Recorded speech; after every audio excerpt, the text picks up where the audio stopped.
네, 시청자 여러분 안녕하십니까? 경남 지역 이슈를 전문가와 함께 분석하는 시간 헬로 이슈 토크입니다. 오늘 함께할 두 분 모셨습니다. 전 보건복지부 장관 정책보좌관 안소동 시사평론가 그리고 박정훈 경남 공곡정책연구원장 나오셨습니다. 네, 반갑습니다. 반갑습니다. 반갑습니다. 네, 반갑습니다. 네, 본 주제에 들어가기 앞서서요. 이슈 짚어보기부터 시작하겠습니다. 이 코로나19 확산을 막기 위한 조치로 최근 음주 단속이 뜸해진 거 다들 알고 계실 텐데요. 이 틈을 타서 도내 음주운전 교통사고가 증가하고 있습니다. 코로나19를 이겨내기 위해 많은 도민들이 따뜻한 나눔을 전하고 있는 이때 다소 실망스러운 소식이 아닐 수 없는데요. 이 부분에 대해서 두 분과 이야기 잠깐 나눠보겠습니다. 네, 안 박사님, 저도 운전을 하는 입장에서 이런 부분을 우려하지 않았던 건 아니거든요. 네, 뭐 실제 이 코로나 영향 때문에 음주운전 단속이 이제 줄어졌습니다. 그리고 음주운전 단속 이제 방법도 1월 말에 이제 그 일제 근본 단속에서 선별적 단속으로 이제 단속 방법도 바꿨고 또 단속할 때도 코로나 이제 감염 때문에 일시적으로 바람을 이제 불어서 이렇게 하는 방법에서 이제 일회용 그 볼대를 사용해서 이제 하는 방법을 바꿨는데 특이하게도 경남은 이제 전년도에 비해서 올해 1, 2월 달에 음주운전 사고가 32%나 증가를 했습니다. 이게 전국과 비교하면은 경찰청에서 종합적인 자료를 분석해서 발표를 했는데 전국적으로는 약 23%가 오히려 감소를 했는데 경남이 이렇게 늘어난다는 것은 좀 이렇게 심각한 상황이고 또 이래 어려운 상황에서 이제 그 도민들이 적극적으로 좀 동참을 해서 코로나를 극복하는 데에도 동참을 해야 되는데 이 음주운전 사고가 좀 늘어난다는 것은 좀 우리가 좀 반성을 해야 되지 않나 그렇게 생각합니다. 네, 나쁜 거는 꼭 먼저 하는 분들이 계세요. 네, 이 코로나19 사태 속에서 운전자들에게 요구되는 부분도 분명히 있을 텐데요. 어떻게 보십니까? 네, 아무래도 지난번에도 제가 여기 그 헬로 경남 비전에서 지금 그 음주운전에 대한 그 교통심리학적 관점에 대해서 한번 인터뷰를 한 적이 있는데요. 예, 그 사실 음주운전의 원인이 그 개인이 가지고 있는 그 음주에 대한 태도, 그리고 음주에 대한 규범, 그리고 그 지각된 통제감이라는 그 세 가지 요인이 그 음주운전 의도 행동 의도를 만들고 그 행동 의도가 행동이 있게 되는 건데요. 사실 여기서 이제 드러나듯이 그 다른 지역과 우리 지역이 차별화되고 있는 것은 그 음주에 대한 그 개인이 가지고 있는 규범이라고 볼 수 있거든요. 규범은 하나의 그 문화라고 이야기를 할 수가 있는 겁니다. 그만큼 이제 우리 경상남도가 그 음주에 대해서 약간 취약한 문화를 가지고 있지 않나 예, 그런 생각을 가지고 있고요. 조금 이 코로나19가 지금 이 항상 기승을 부리고 있는 이 시기에는 조금 음주를 자제하는 분위기로 이렇게 그렇게 가야 될 것 같습니다. 네, 알겠습니다. 음주운전은 뭐 어떻게 방법이 없습니다. 안 하시는 게 답이니까요. 꼭 유념해 주시기 바랍니다. 네, 그럼 헬로 이슈 토크 본 주제로 들어가 보겠습니다. 21대 국회를 구성하는 총선이 오늘로 꼭 한 달이 남았습니다. 하지만 총선과 함께 이슈의 중심에 있는 코로나19는 잡힐 듯 잡히지 않는 꼬리물기를 계속 이어가고 있는데요. 이 여야를 막론하고 코로나19를 총선에 이용하고 있는 건 아닌가 하는 다양한 모습들이 곳곳에서 보이고 있습니다. 그만큼 밀접한 관계가 있다는 의미겠죠. 그래서 오늘은 코로나19가 4.15 총선에 미칠 영향을 두 분과 함께 다각도로 분석해 보겠습니다. 네, 원장님께 먼저 질문을 드릴게요. 이 코로나19 사태를 바라보는 시각이 제가 앞서 말씀했지만 참 다양합니다. 일단 하나 살펴볼 게 대통령 지지율 변화인데요. 3월 첫 주에는 소폭 상승했다가 또 이번 주에는 하락을 했습니다. 예, 3월 2주차 대통령 지지율 조사 결과를 보면 긍정평가가 지난주보다 3.1% 하락했습니다. 그 TBS 의뢰로 리얼미터가 3월 10일에 발표한 결과를 보면 긍정평가가 44.8%, 부정평가가 51.3%입니다. 여기서 주목해야 되는 부분이 있는데 바로 그 30대 이탈입니다. 그 전통적으로 문재인 대통령을 지지하던 그 세력들이 30대였는데 전주 54.6%에서 이번 주 43.9%로 약 10.7% 정도가 이탈을 했고요. 그리고 그 이념적 성향에서 보면은 중도층에서 지금 42.2%에서 이번 주 35.6%로 6.6%가 하락을 했습니다.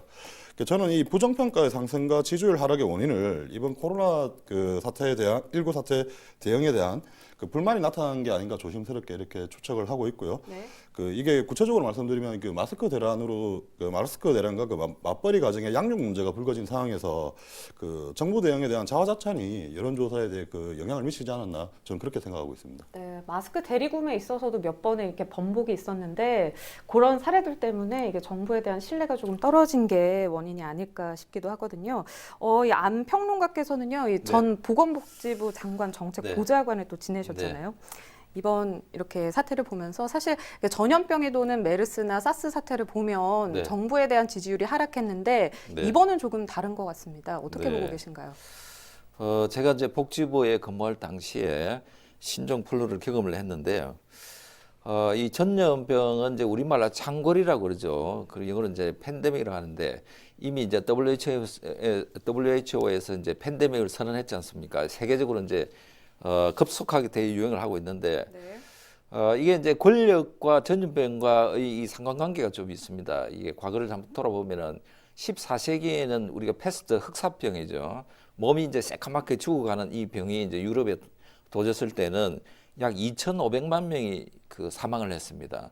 이런 대의 이제 사망 사건을 인해서 봉건 제도가 몰락하는 아주 권력 그 구조에 아주 급격한 변화가 있었고, 우리나라도 보면은 그 3대 전염병을 이제 사스, 메르스, 이제 신종플루 이렇게 보는데 박정희 정권 때에도 이게 이제 감염 신종 코로나가 유행했습니다. 그래서 그때는 박정희 정권이 권력을 유지하기 위해서 이 북한의 세균전이다 이제 이렇게 해서 여론을 좀 호도를 시키려고 그렇게 갔죠.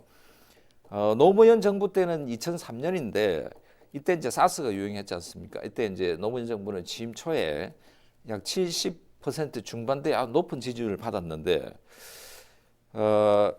사태를 이제 빠르게 극복을 해서 좋은 호평을 받았죠. 그래서 이제 당시에는 노무현 대통령 때는 이게 감염병하고는 지지율에 큰 변화는 없었습니다. 그런데 이제 이 지지율이 많이 떨어졌던 것은 대연정이라든지 어떤 그 원포인트 중임제 개헌 뭐 이런 문제를 해서 거기에 이제 정치적으로 휘말리다 보니까 노무현 정부가 지지율이 좀 떨어졌고요.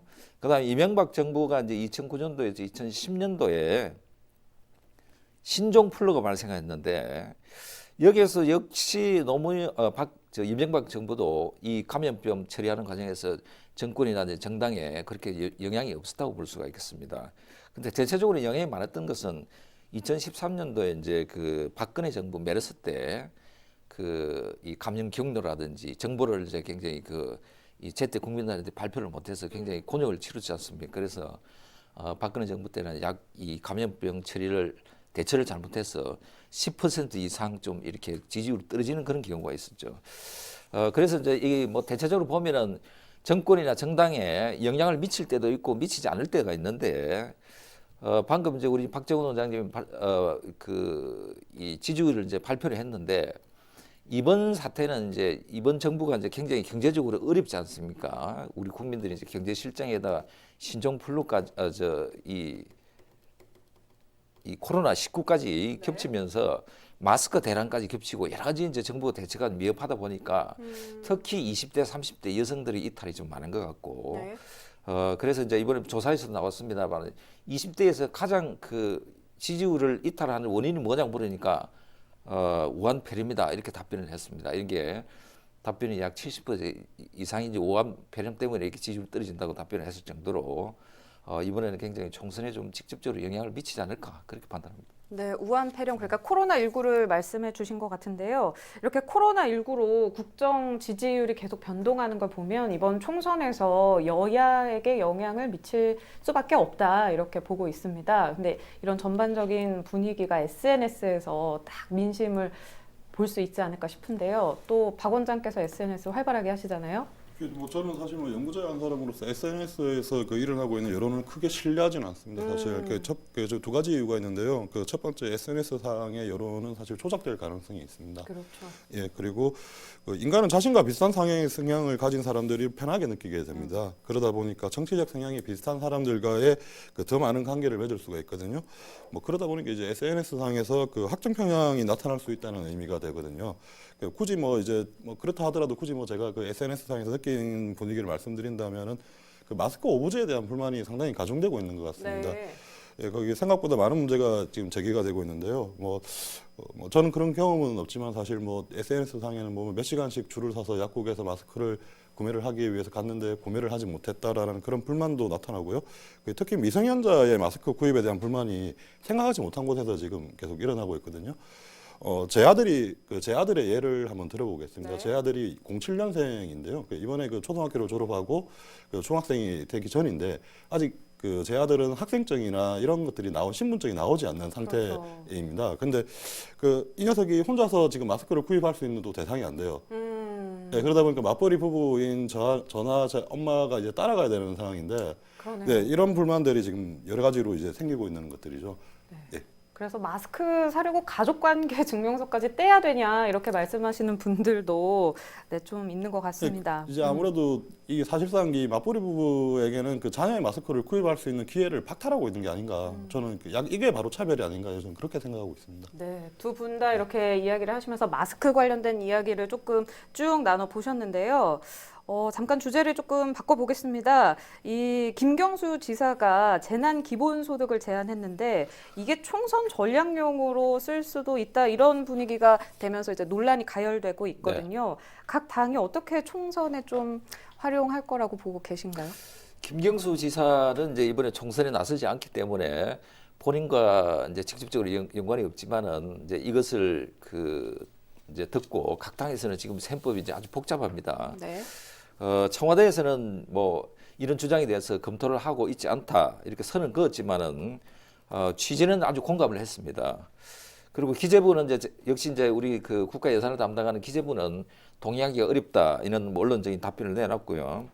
그다음에 민주당에서는 이제 내수시장을 키울 수 있는 아주 좋은 제안이다 이렇게 나오고 있는데 한 가지 좀 특이한 것은 이제 이게 여당의 이제 주장이 나오면은 야당은 이제 무조건 반대를 하는데 이 미래통합당 안에서는 황교안 대표는 조금 이렇게 찬성하는 듯한 이런 스탠스를 취하고 있습니다.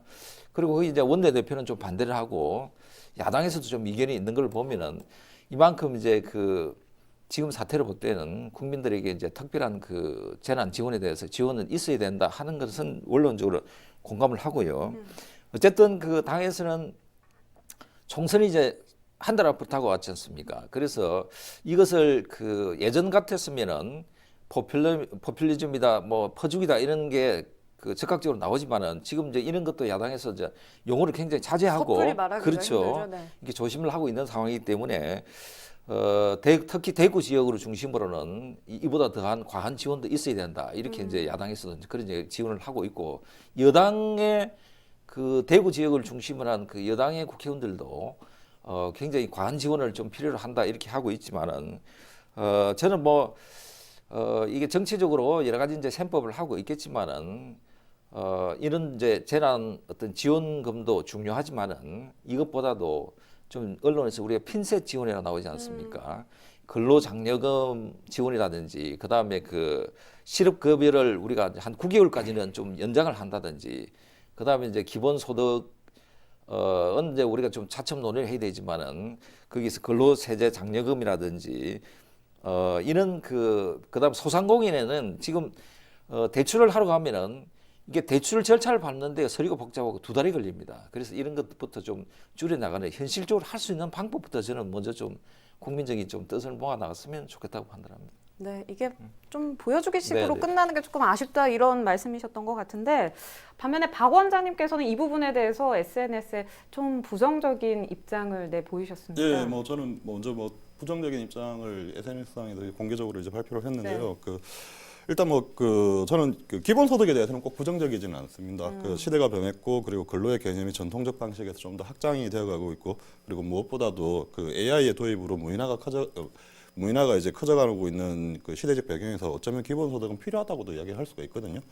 단지 제가 문제를 제기를 한 거는 김경수 지사가 기본소득에 대한 이해가 좀 부족한 상태에서 기본소득이라는 단어를 섣불리 꺼낸 게 아닌가라는 그런 생각을 좀 가지고 있습니다. 어떤 측면에서 어떻게 보시나요? 기본소득과 특별재난지원금은 완전히 다른 성격이거든요. 기본소득은 연속성을 담보로 합니다. 예, 그런데 특별재난지원금은 일종의 일회성 정책입니다. 여기서 이미 시작이 잘못된 거고요.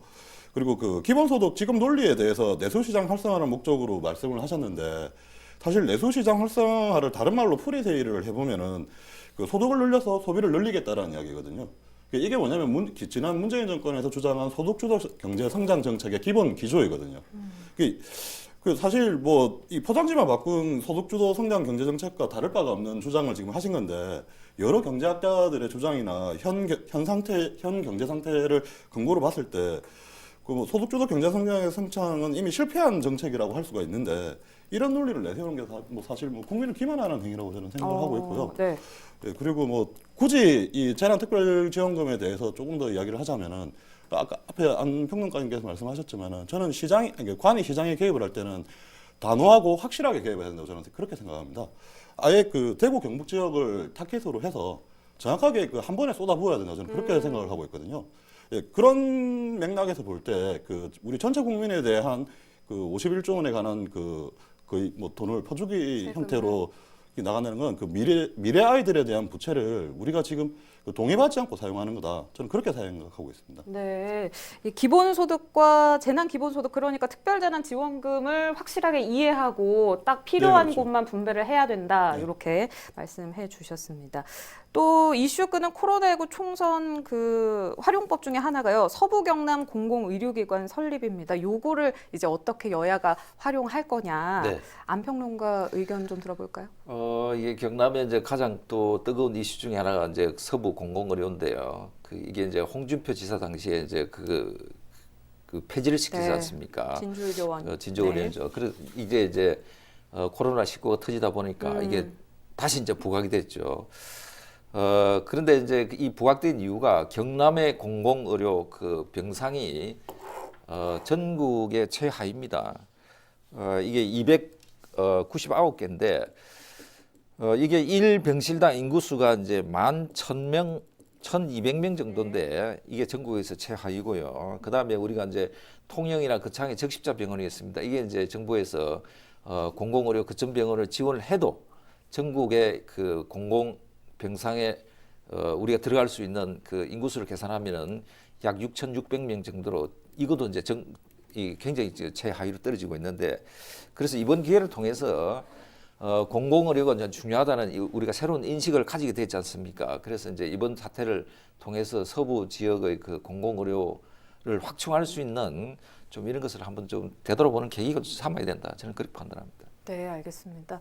여야가 뭐 이렇게 선거에서 좀 유리할 수 있는 것들을 네. 잡아서 부각을 시키는 모습을 네. 보여주고 있는데 예전 같은 경우에는 시장을 좀 많이 가셨습니다. 그래서 악수도 하고 네. 상인들과 이야기를 많이 하는 모습을 보였는데 최근에는 여야 이제 후보들이 네. 다 그 소독통을 들고 길거리 네, 네. 소독을 많이 하고 네. 계세요.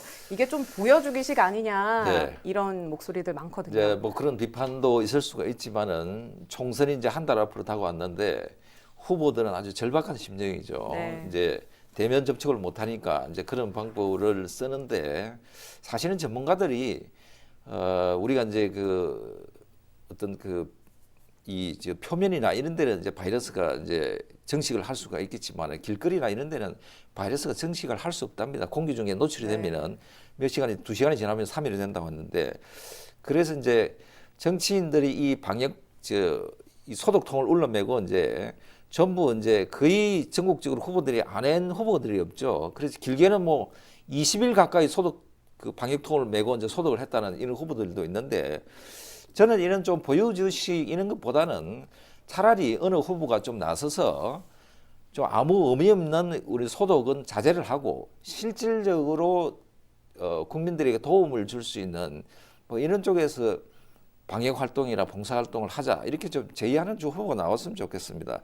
예를 들면 뭐 선거법에 조금 영향이 있을 수도 있는데 실내 엘리베이터에 그 어떤 소독을 한다든지 뭐 이런 좀 실제 효과적이고 좀 가능한 방법부터 좀 찾아 나가면 좋겠습니다. 네, 눈 가리고 네. 아웅하기는 좀 하지 말자 이렇게 정리를 하겠습니다.